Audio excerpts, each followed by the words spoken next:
The Jonah and the whale story is one of the more famous stories in the Bible. Everybody's heard of it, even if you've never been to Sunday school. Everybody has heard of this story about the man who got swallowed by a whale and managed to live to tell about it. But we rarely get the chance to revisit this story, which we hear in Sunday school, as adults. And so today what I want to do is give you the adult version. Now, it's not like an XXX version. It's all the same plot. There's no sudden revelations of skin or anything. But the meaning is probably quite different than what you might expect. And Allison, I'm just going to ask you to go to the next slide, please. So the first thing you need to know about this story is to understand what Nineveh is. Jonah's being told by God that he needs to go to Nineveh to tell those wicked people that they've got to stop what they've been doing. So what is Nineveh? Well, Nineveh is actually a city in Iraq, what is now Iraq, in northern Iraq. It's a real place. Its ruins were found in the 19th century. It was the capital of the Assyrian Empire. You've probably heard of the Babylonian Empire. We've all heard of the Roman Empire. Well, the Assyrian Empire was the big empire on the block in the 8th century BCE. And what it is famous for, as far as the Jews are concerned, is that in the 700s, the Assyrians crossed over across the Middle East down and they invaded northern Israel, and they did everything they could to destroy the Hebrew civilization there. If you know your biblical history, there are 12 tribes of Israel. One of them takes up presence in Judah, down below where Jerusalem is, and another 10 go up into the north. The Assyrians invade where the 10 tribes had been living, completely lay waste to northern Israel in the 700s. They managed to do what everybody does during war back then. They rape the women, they burn the crops, they destroy the farms, and they take the men prisoner or they kill them. And they basically destroyed Jewish civilization north of Jerusalem. And so Jonah, as any good Jew would, when he heard that God wanted to send him to Nineveh, the capital of the Assyrian Empire, he said, "No way. There is nothing I want to do with those people." It'd be like asking a Jew to go to Berlin in the middle of the Nazi era. Just impossible. So he heads in the other direction as fast as he can. Now, this makes Jonah actually quite different from all the other prophets in the Bible. Typically what happens in the Bible for a prophet is God says, "Yo, Isaiah, yo, Jeremiah, I want you to go tell the people that they're doing something wrong, and I want you to bring them back into the fold." And usually what the prophets do, they say, "Oh, no, I'm not worthy, I couldn't possibly." And then God says, "No, seriously, I chose you." And then they say, okay, I'll do it. Jonah, however, is different. Jonah says, "No way, I'm not doing that." And then he runs in the other direction. So the thing that you need to know, the other geographical fact you need to know is that Tarshish is believed to have been in Spain. So Jonah basically hops on a boat with a bunch of pagans, who he should have nothing to do with, hops on a boat and goes as far away from Nineveh as he possibly can. They don't know about the new world, so he's going to the edge of the known world to get away from God and to get away from Nineveh. Jonah is the only prophet who full out says no to one of God's calls. So this makes this particular prophetic book completely different from the other ones. And as Jonah says, and we heard in the reading, Jonah explains that he's running from the God who made heaven and earth, which is ridiculous. You can't do it. If you know that God made heaven and earth, there's nowhere to run. There's nowhere to hide. Cue the Supremes, right? Like, there's just nowhere to go. And yet he does it anyway. And that is the cue that we have as readers, that Jonah is meant to be seen as a fool. We usually approach the Bible thinking it's a very pious book, everybody in there is respectable. Not this time. This particular book is full of jokes. It's a satire, it's a farce, and Jonah is the star of this farce. Think of him as a Charlie Chaplin character who's being given a job and he goes, "Well, I'm not going to do that," and he waddles away. That is Jonah. So if you think that Jonah's ridiculous, you're getting the point. Jonah is a fool, and he's on a fool's errand trying to escape God. Okay? And one of the proofs that he's a fool, among many, is that when the storm hits that ship, Jonah tries to sleep through it. He's just down below sleeping. Everybody else is freaking out, Pagans come across very well in this story. They're very sensible. They can see what's going on. But Jonah is asleep in the bow of the ship, or probably in the stern of the ship, trying to sleep through this massive storm which is going to kill them all. And even when he's pulled up on deck and he's woken up, he's still not quite getting it. He's figured out what's going on, but he doesn't volunteer to jump into the water right away. He is surrounded by a storm which he knows God has sent because he's been foolish enough to try to run away from God. Okay? So this isn't the same story that we tell the kids. Anna, shh, don't listen. Stick to the coloring book, it's fine. But this is a story of a chaplain character who gets basically everything wrong. Now, lately, and Allison, if you could switch the slide. Lately, one more. Lately, we too have been faced with storms which we've been trying to deny. One more slide, please, Allison. Thank you. As you probably heard, in late June, Europe was hit by a heat wave which was simply unprecedented. It was absolutely insane how hot it got in Europe. In France, the temperature reached a high of 114 degrees. Fahrenheit, that is. That's 45.5 Celsius. It was hot enough in Germany that they had to close the Autobahn, their highway, because the road was melting. Trains were canceled because the train tracks were buckling under the heat. And in Paris, next one, Allison, in Paris, they turned the fountains into swimming pools. That's the Eiffel Tower in the background there, because it was so hot. And Paris, France, generally knows the danger of this. There was a heat wave in 2003 which killed 15,000 people. So they know that you have to take extreme measures to fight heat waves like this. Of course, it's not just in Europe that the heat's been going up. There have been massive wildfires in the Midwest, or rather in the West Coast, which have been hitting California and burning up all sorts of expensive and inexpensive homes. BC has also been seeing huge wildfires, and we'll see more of those in August, no doubt. And the Midwest has been seeing huge flooding. So we too are surrounded by a storm which has been getting stronger and stronger. Next, thank you. Like Jonah, we're surrounded by storms on all sides, and as you probably heard, the intergovernmental panel on climate change just a couple months ago predicted that unless radical change is made to the way in which we burn carbon in our society, within 12 years, the change to the climate will be irreversible and will be pegged at a 2-degree rise, which will make these sorts of wild climatic effects normal. It will be as though our civilization worldwide is under attack from nature itself for something that we did. Like the crew of Jonah's ship, the scientists have been trying to warn us what's going on, and yet, like Jonah, we've been sleeping through it. The Trump administration has announced that it wants to roll back emission standards on cars, so they'll actually be polluting more rather than less in the years to come. The Ford government here canceled our carbon market, took the federal government to court so the carbon tax wouldn't apply to us, and has canceled all sorts of green energy projects because it doesn't want anything to do with this talk of climate change. And there's actually a rule on the books within the Ford government that press releases by each of the ministries of the Ford government are not allowed to actually mention climate change. So our government right here in Ontario is a climate change denier. The Trudeau government looks pretty good in many ways, except that although they've imposed the carbon tax and they signed the Paris Accord, good, they've also bought a pipeline so that the oil and gas from the Alberta tar sands can be shipped out to British Columbia and sent to the rest of the world to burn. So they're basically saying, Canadians, we'd like you to burn less, but we don't mind what the rest of the world does with one of the largest oil deposits in the world.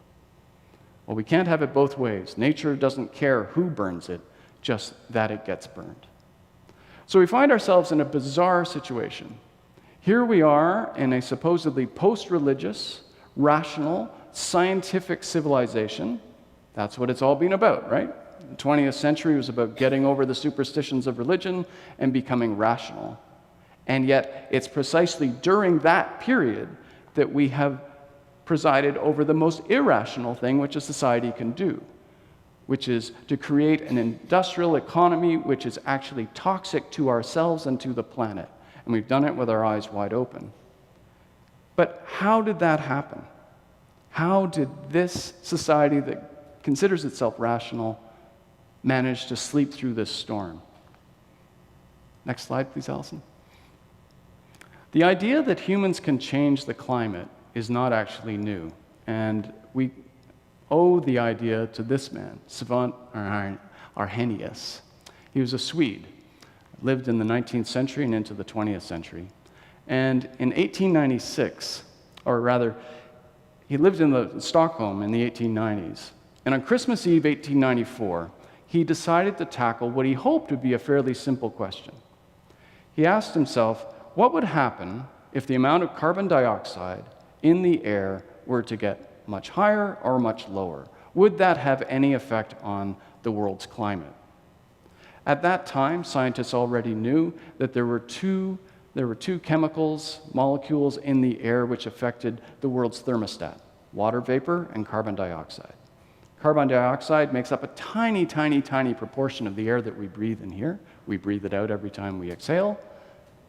But it has this curious effect. You know what it's like right now if you drove, sunlight is coming through the windows of your car.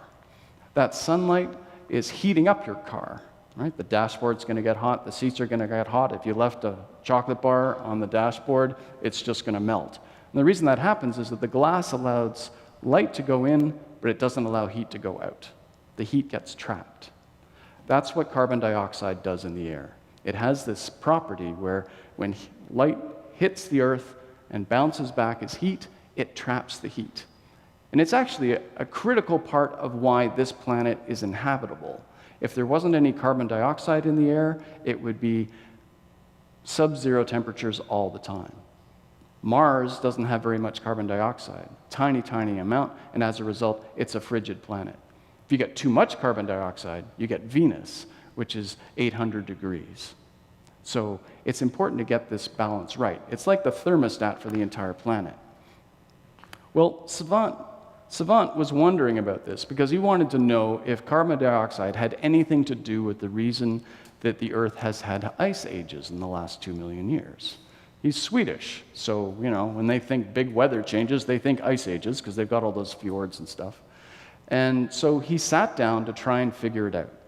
And apparently, over the course of that year, he did 10,000 handwritten equations to figure it out. And it was a bad year for him. While he was doing these 10,000 equations, his wife left him, he lost custody of his child, and he had to battle to get promoted at work. But by the following year, 1896, he'd come up with the answer. And he said, and it was an answer which frankly will, probably in the long run, earn him statues in public parks all over the world. Because what he realized was that if you raise the amount of carbon dioxide, let's say you double it, you can actually raise the entire Earth's temperature by 3 to 6 degrees. Conversely, if you lower the amount of carbon dioxide in the air, you can cool things down so much so that it can spark an ice age. It wasn't until 1986, when they took ice cores out of Antarctica, that they were able to prove that he was right about the ice ages. Sure enough, during the ice ages, carbon dioxide levels had come down. But what will get him the statues in the parks is the fact that he made the connection. He said, if carbon dioxide, if it goes up, the temperature in the world goes up. We've been putting carbon dioxide, extra carbon dioxide, into the atmosphere because we've been burning so much coal. Because at that time, of course, there were steam trains and there were steam boilers and churches all over the world, as well as in industry. The world was dirty with coal smoke in the industrialized nations. And he said, you know what? The carbon that we're putting into the air is going to raise the thermostat, raise the temperature of the entire Earth. And in 1903, just 7 years after he made this discovery, he won the Nobel Prize in Chemistry. He won it for a different discovery that he'd made, but it gave him a soapbox on which to stand and to talk to the world. And so he wrote a number of popular books where he further explained this theory. The trick was that in the early 20th century, the weather was pretty good. The storm had not started yet. He'd figured out the science of what would bring on the storm, but it hadn't begun, so people just ignored it. They slept through it. However, can you advance next slide? One more? One more, please, Allison? Thanks.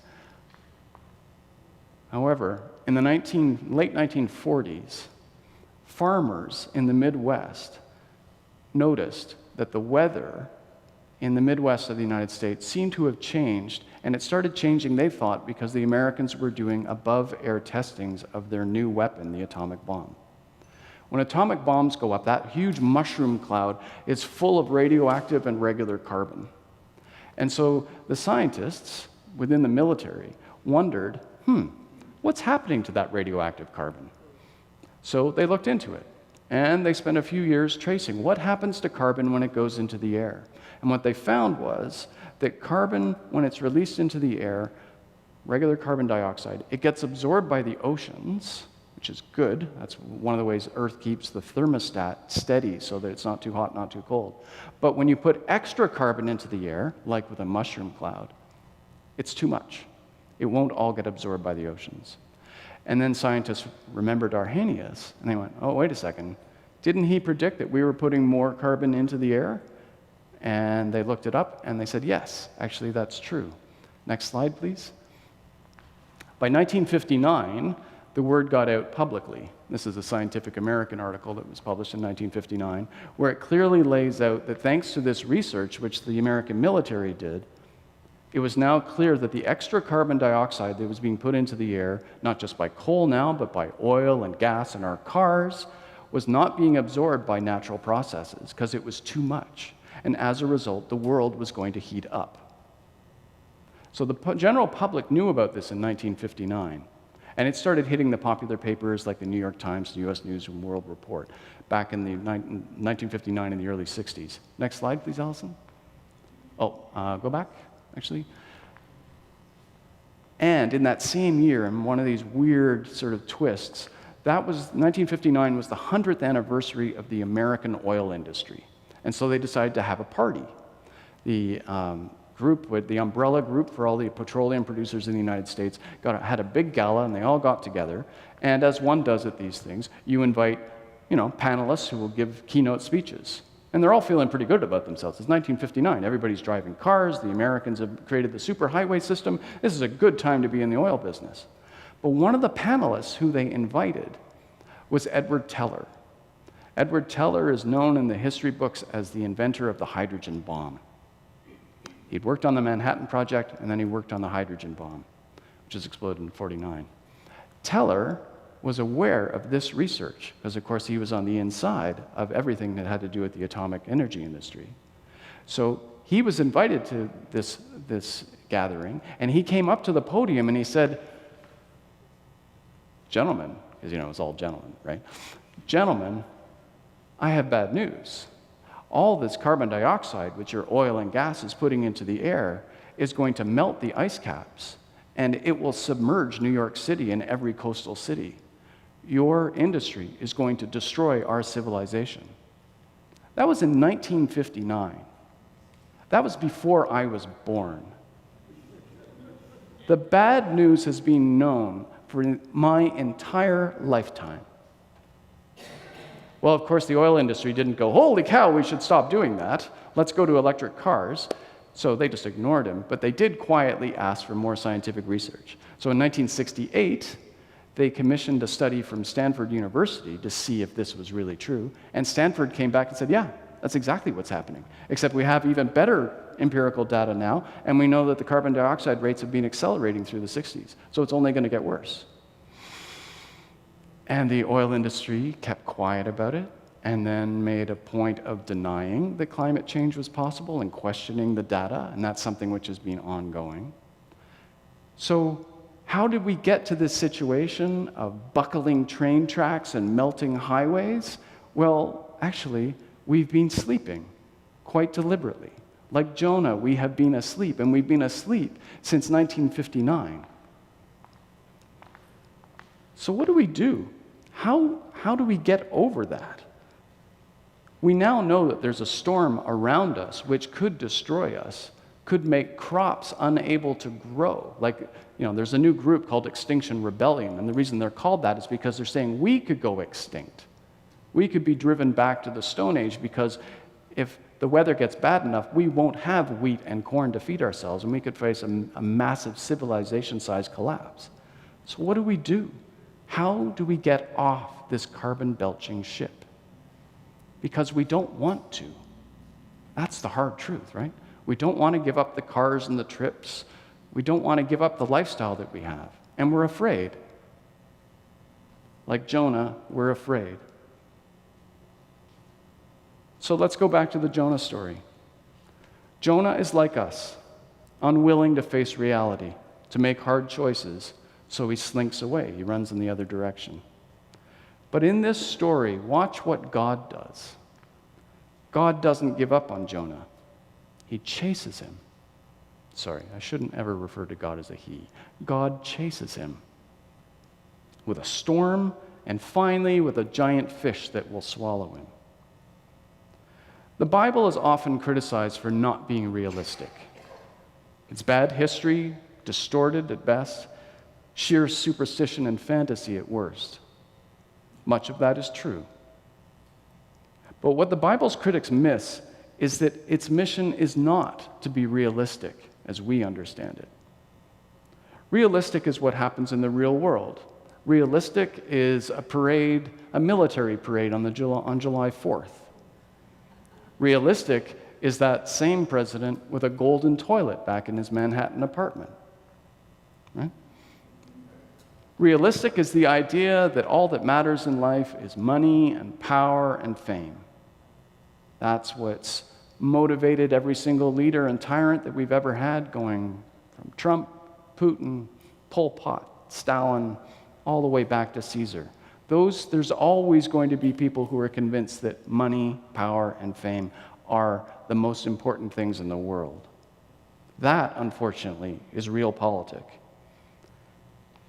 And if the Bible was realistic, it would just be the chronicle of that, of those stories, of the tyrants who rule the world, because that is the real history of the world.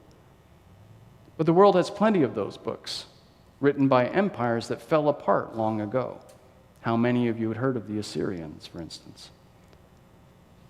The Bible doesn't give us reality, it gives us the antidote to reality. If it seems fanciful or impossible, that's because it's trying to wake us up out of our deep sleep. Because we are encouraged at every moment to accept that might and power and fame are what matter most. The Bible is desperately trying to wake us up out of that delirium that is induced by tyrants who want us to believe that their way is the only way. So think of how Jonah is treated by God. I don't know this congregation terribly well, but I've been talking to a lot of you, and I get the sense that a lot of you have had office jobs.